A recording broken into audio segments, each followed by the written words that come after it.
मित्रों, क्या आपको पता है गौ माता ने समस्त स्त्रियों को ऐसा कौन सा श्राप दिया था जिसकी वजह से आज तक समस्त नारी जाति उस श्राप को भोग रही है।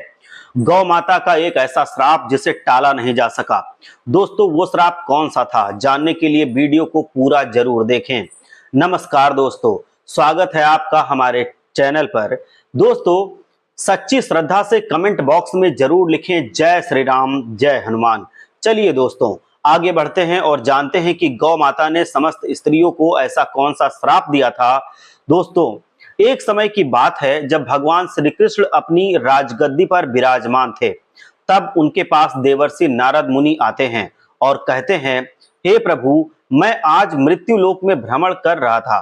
तभी एक स्त्री ने पूछा कि पहले स्त्रियों के बच्चे होते थे तो वो बच्चे पैदा होते ही चलने लगते थे, परंतु अब ऐसा नहीं है, ये क्यों प्रभु?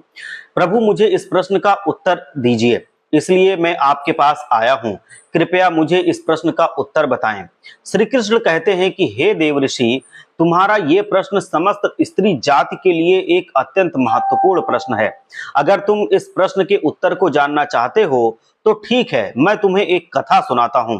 तुमको इस कथा के माध्यम से पता चल जाएगा कि किस वजह से अब स्त्रियों का बच्चा पैदा होते ही नहीं चल पाता।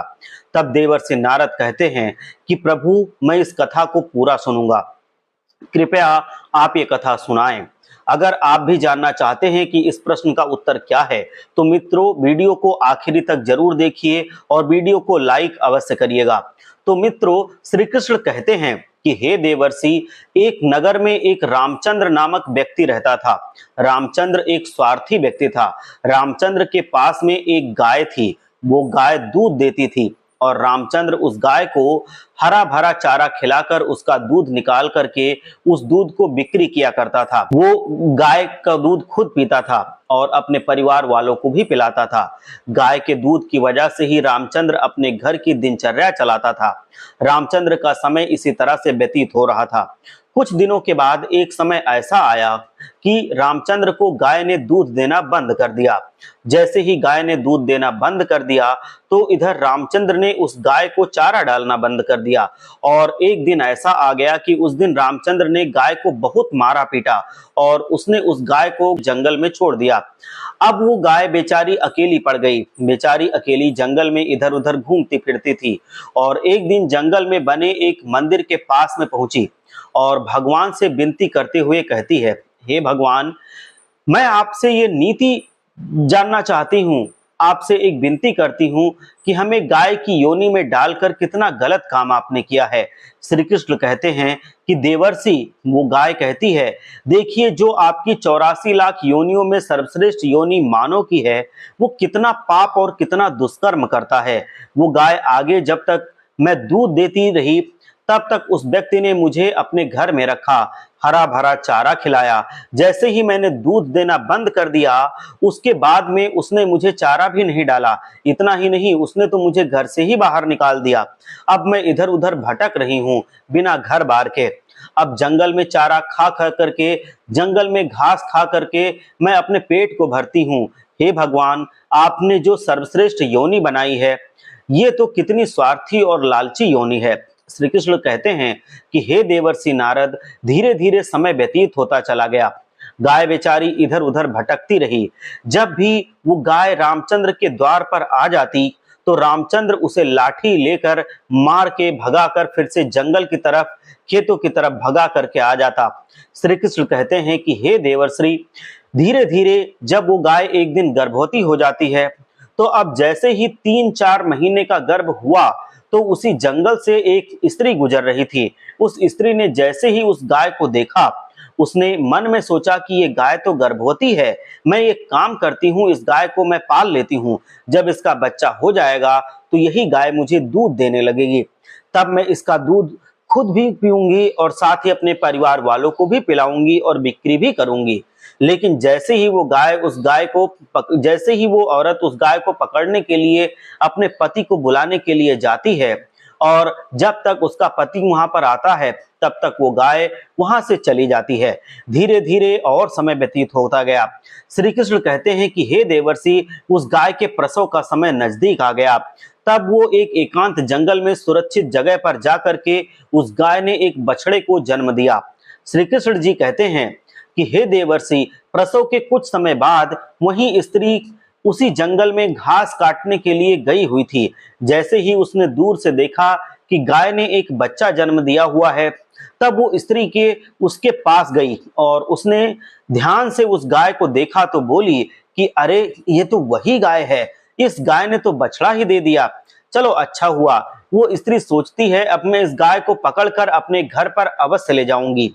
जैसे ही वो स्त्री उस गाय के पास अपने पति को बुलाने के लिए जाने लगती है, तभी गाय ने उसी समय उस स्त्री से कहती है, बहन, आज तुम हमारे ऊपर एक परोपकार कर दो। ये जो बच्चा है ये पीछे पड़ा हुआ है, इसे उठा करके तुम मेरी गर्दन के ऊपर रख दो। मैं अपने बच्चे को लेकर के किसी सुरक्षित जगह पर चली जाऊंगी, क्योंकि ये मेरा बच्चा 8 महीने के बाद चलने लायक हो पाएगा। 8 महीने के बाद अपने पैरों पर खड़ा होगा और चलेगा। श्री कृष्ण जी कहते हैं कि देवर्षि नारद, जैसा अब भी है ऐसा पहले नहीं था। पहले गाय का बच्चा 8 महीने के बाद अपने पैरों पर चलने के लायक हुआ करता था। श्री कृष्ण कहते हैं कि हे देवर्षि, लेकिन जैसे ही उस स्त्री ने गाय की बात सुनी तो वो बहुत जोर जोर से हंसने लगी और कहने लगी, तुम्हारा बच्चा इतना गंदा है, इतनी गंदगी में पड़ा है, मैं तुम्हारे बच्चे को उठा करके तुम्हारे कंधे पर क्यों रखूं? मैं तुम्हारे ऊपर ये परोपकार क्यों करूं?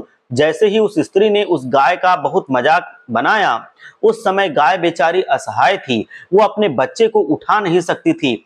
श्री कृष्ण कहते हैं कि हे देवर्षि, उसी समय दुखी होकर गाय ने श्राप दिया। उसने श्राप देते हुए कहा कि जाओ, आज तुम्हारा बच्चा जन्म लेने के बाद तुरंत चलने लगता है, लेकिन आज मैं श्राप देती हूं कि तुम्हारा बच्चा जन्म लेने के 10 महीने के बाद ही अपने पैरों पर चलने के लायक होगा। और जो ये मेरा बच्चा आज नहीं चल पा रहा है और ये आज पैदा होने के बाद बहुत जल्द अपने पैरों पर चलने लगेगा। श्री कृष्ण जी कहते हैं कि देवर्षि, इसी श्राप के कारण स्त्रियों का बच्चा जन्म लेते ही अपने पैरों पर नहीं चल पाता है। दोस्तों, सतयुग में सुखदेव पैदा होने के तुरंत बाद ही अपने पैरों पर चलने लगे थे और वेदव्यास भी जन्म लेने के तुरंत बाद ही अपने पैरों पर चलने लगे थे। ये बात तो सतयुग की थी, लेकिन कलयुग में ऐसा नहीं है। कलयुग में अपने पैरों पर चलने के लिए कम से कम 9 से 10 महीने लग जाते हैं, किसी किसी को साल भर लग जाता है।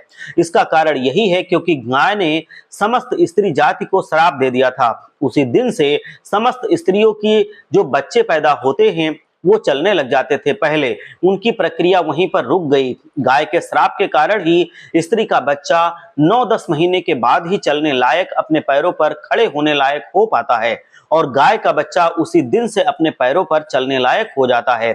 इसीलिए किसी की आत्मा को कष्ट नहीं देना चाहिए और यही सनातन धर्म का सबसे बड़ा धर्म है। गोस्वामी तुलसीदास ने लिखा है, बहुत धर्म सरल नहीं होता दोस्तों, दूसरों के दुख में दुखी हो जाना, दूसरों के काम आना सबसे बड़ा धर्म माना जाता है। तो इसलिए हमें असहाय पशु पक्षियों की सहायता करनी चाहिए। गाय के श्राप की वजह से ही जितनी भी पशु पक्षी हैं उन सबके बच्चे जन्म लेने के तुरंत बाद चलने लग जाते हैं, लेकिन स्त्रियों पर उसका विपरीत प्रभाव पड़ा कि जन्म के तुरंत बाद स्त्री का बच्चा चलने लायक नहीं बन पाता।